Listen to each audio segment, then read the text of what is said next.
Iniimbisigan na kung sinong kasabwat na mag-asawang nahuling nagbebenta ng mga baril at balang mula sa kampo ng militar sa Nueva Ecija. Ang mga suspect, konektado rin daw sa Maute ISIS group. Maaksyon si Kim Son.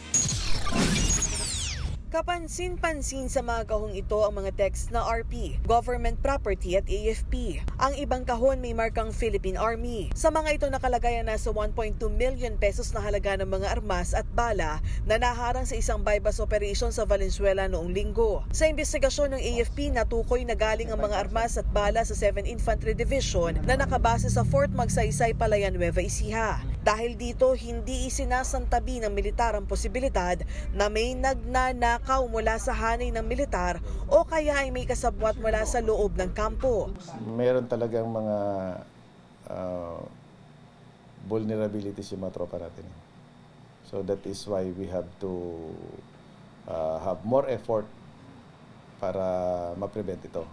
Paliwanag pa ni Colonel Noel De Toyato, Public Affairs Office Chief ng AFP, galing sa mga supplier ng militar mula sa ibang bansa ang mga naharang na armas. Base ito sa markings mula sa mga kahon at sa mismong mga armas at bala. Kaya posible rin daw na may kakuntsaba rin ng mga suspect mula sa mga supplier. Yung mga ammunitions kasi natin, pag pumapasok yan siya sa inventory, may mga lot numbers yan siya.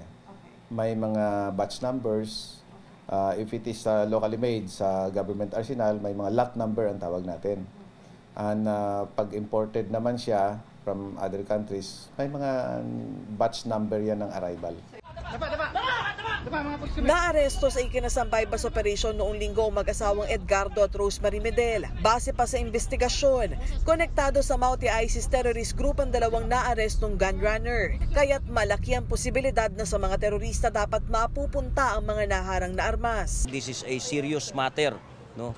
Napakarami nitong kung talagang totoo na nanggaling doon sa arsenal nila ito, napakadelikado nito. Napakarami, almost 13,000 rounds na firearms and high-powered firearms na nagagaling doon at pumupunta sa mga kamay ng mga terrorist or even criminal groups, lalong-lalo na sa parting Mindanao. Napagkasundoan ng PNP at AFP na magsagawa ng joint investigation sa insidente. Umaaksyon, Kay Imson, News 5.